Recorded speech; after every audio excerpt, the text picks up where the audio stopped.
जब बात ज्ञान की आती है तो भारत सहित पूरे विश्व में एक विशेष जाति का नाम सबसे पहले लिया जाता है और वो है ब्राह्मण। ब्राह्मण केवल एक जन्म नहीं, एक कर्म है, एक पद नहीं, एक जिम्मेदारी है, एक अधिकार नहीं, एक कर्तव्य है। ब्राह्मण वह है जो सर्वे भवन्तु सुखिनः का मंत्र न केवल बोलता है बल्कि जीता है, जो वसुदेव कुटुंबकम की भावना को हर सांस में महसूस करता है। और अंत में ब्राह्मण वह है जो जानता है कि असली ज्ञान विनम्रता में छिपा है, असली शक्ति करुणा में निहित है और असली महानता सेवा में निहित है। दोस्तों, मैं खुद जैन धर्म से हूं और मुझे नहीं पता कि ब्राह्मणों के साथ आपका अनुभव कैसा रहा है, लेकिन अजमेरा फैशन में बहुत से ब्राह्मण काम करते हैं और मैंने उनमें 3 चीजें कॉमन पाई है: ज्ञान, विनम्रता और मृदु भाषा। दोस्तों, अगर आबादी की बात करूं तो ब्राह्मणों की संख्या भारत की कुल आबादी का मात्र 5% भी शायद नहीं है। लेकिन अगर वैदिक काल के भारतवर्ष से लेकर मॉडर्न डे इंडिया तक की बात करूं तो धर्म, दर्शन, विज्ञान, कला, साहित्य, खेल, बिजनेस जैसे अलग अलग क्षेत्रों में ब्राह्मणों का योगदान उनकी संख्या के मुकाबले कई गुना ज्यादा है। कुछ फैक्ट्स बताता हूं जिसे जानकर मैं खुद आश्चर्य में पड़ गया था। दोस्तों, आज तक सिर्फ 9 भारतीयों को नोबेल प्राइज मिला है, इसमें से 6 ब्राह्मण हैं। अब तक 48 व्यक्तियों को भारत रत्न से नवाजा गया है, जिसमें से 23 ब्राह्मण हैं। भारत में अब तक 15 प्रधानमंत्री हुए हैं, जिसमें से 6 ब्राह्मण थे और उनमें से एक श्री अटल बिहारी वाजपेयी मेरे पसंदीदा पीएम रहे हैं। अगर भारत के इतिहास को एक किताब में संजोया जाए तो ऐसा कोई पन्ना नहीं होगा जिस पर ब्राह्मणों ने अपनी छाप ना छोड़ी हो। याद कीजिए महर्षि वाल्मीकि को, जिन्होंने रामायण जैसे महाकाव्य की रचना की, या फिर वेद व्यास को, जिन्होंने महाभारत लिखा। वे ब्राह्मण ही तो थे। और वो मनोज कुमार का गाना तो आपने सुना ही होगा, जब जीरो दिया मेरे भारत ने, जब जीरो दिया मेरे भारत ने, भारत ने मेरे भारत ने। वो जीरो देने वाला कौन था? आर्यभट्ट, एक ब्राह्मण। और आर्यभट्ट की लिगेसी को आगे बढ़ाने वाले भारत के सबसे महान गणितज्ञ श्रीनिवास रामानुजन कौन थे? एक ब्राह्मण। आयुर्वेद के जनक सुश्रुत कौन थे? एक ब्राह्मण। आज योग पूरे विश्व में विख्यात है। योग सूत्र लिखने वाले महर्षि पतंजलि कौन थे? एक ब्राह्मण।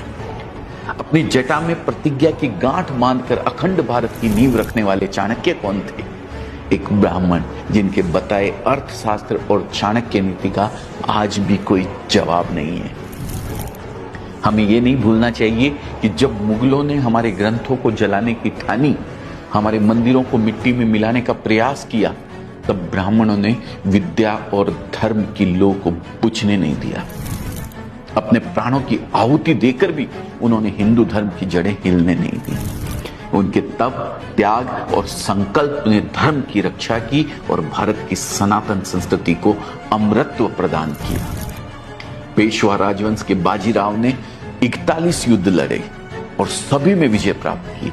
मुगल साम्राज्य की चूल्हे हिलाने वाले पेशवा एक ब्राह्मण ही थे। 1857 में भी अंग्रेजों के खिलाफ युद्ध का बिगुल ब्राह्मणों ने ही बजाया था। मंगल पांडे, नाना साहब, रानी लक्ष्मीबाई, तात्या टोपे जैसे ब्राह्मणों का बलिदान इतिहास में आज भी अमर है। दोस्तों, भारत के स्वतंत्रता आंदोलन में क्रांतिकारी के रूप में बाल गंगाधर तिलक, चंद्रशेखर आजाद, राम प्रसाद बिस्मिल, राजगुरु, वीर सावरकर, सुखदेव और बटुकेश्वर दत्त जैसे ब्राह्मणों ने अपनी बुद्धि और बल से अंग्रेजों की नींद उड़ाकर रख दी थी। यहां तक कि महात्मा गांधी के गुरु गोपाल कृष्ण गोखले भी एक ब्राह्मण थे। दोस्तों, वास्तव में आज हम जिस महान भारतवर्ष पर गर्व करते हैं, उसे गौरवान्वित करने में बहुत बड़ा योगदान ब्राह्मणों का है। आज कुछ राजनीतिक कारणों से और कुछ ब्राह्मणों द्वारा किए गए भेदभाव के कारण बहुत से लोग पूरी ब्राह्मण जाति को ही कटघरे में खड़ा करने लगते हैं। लेकिन शायद उन्हें यह नहीं भूलना चाहिए कि बचपन से वे जिन पंचतंत्र की कहानियों को सुनकर बड़े हुए हैं, उनसे नैतिक शिक्षा ग्रहण की है, उसे लिखने वाले विष्णु शर्मा एक ब्राह्मण थे।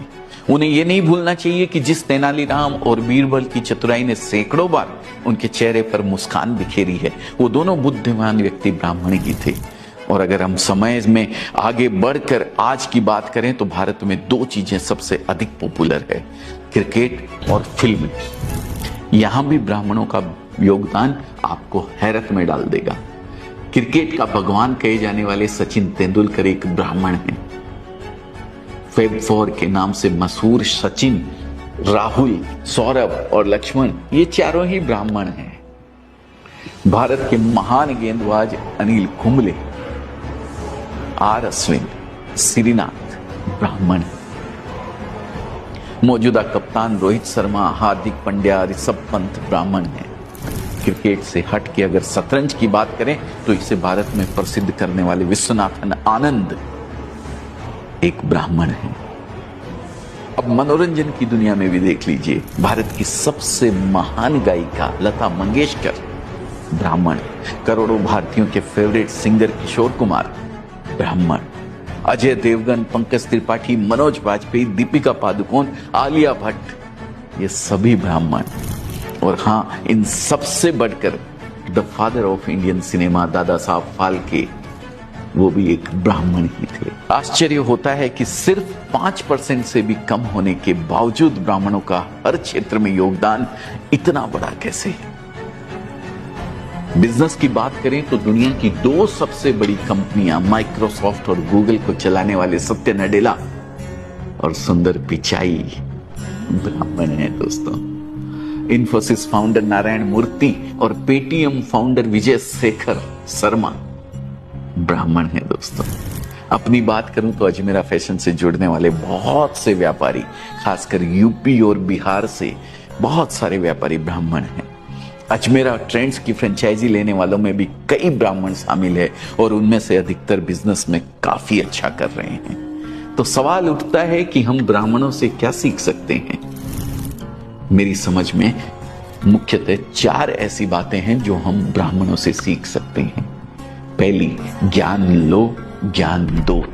ब्राह्मण आज इसलिए आगे हैं क्योंकि उन्होंने शुरू से ही ज्ञान की शक्ति को समझा है। आज भी ब्राह्मण परिवारों में पढ़ाई लिखाई पर बहुत अधिक जोर दिया जाता है।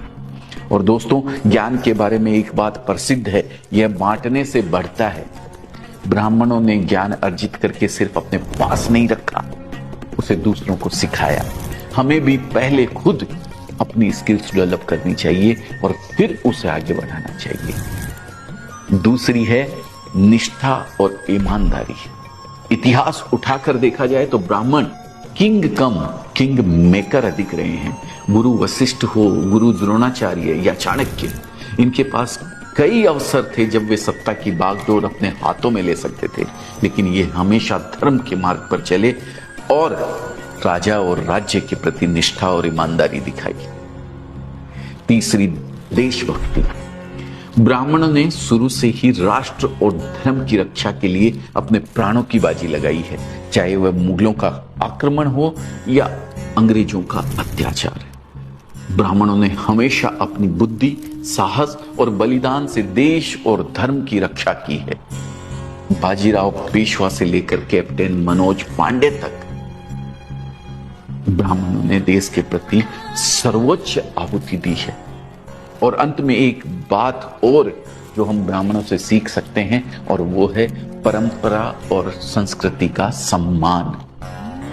आज जिस सभ्यता और संस्कृति पर भारतवासी गर्व करते हैं, आदिकाल से उसे संजोने, संवारने और जीवित रखने में ब्राह्मणों का बहुत बड़ा योगदान है दोस्तों। हमें भी अपनी संस्कृति और परंपराओं का सम्मान करना चाहिए और उन्हें जीवित रखने का प्रयास करना चाहिए।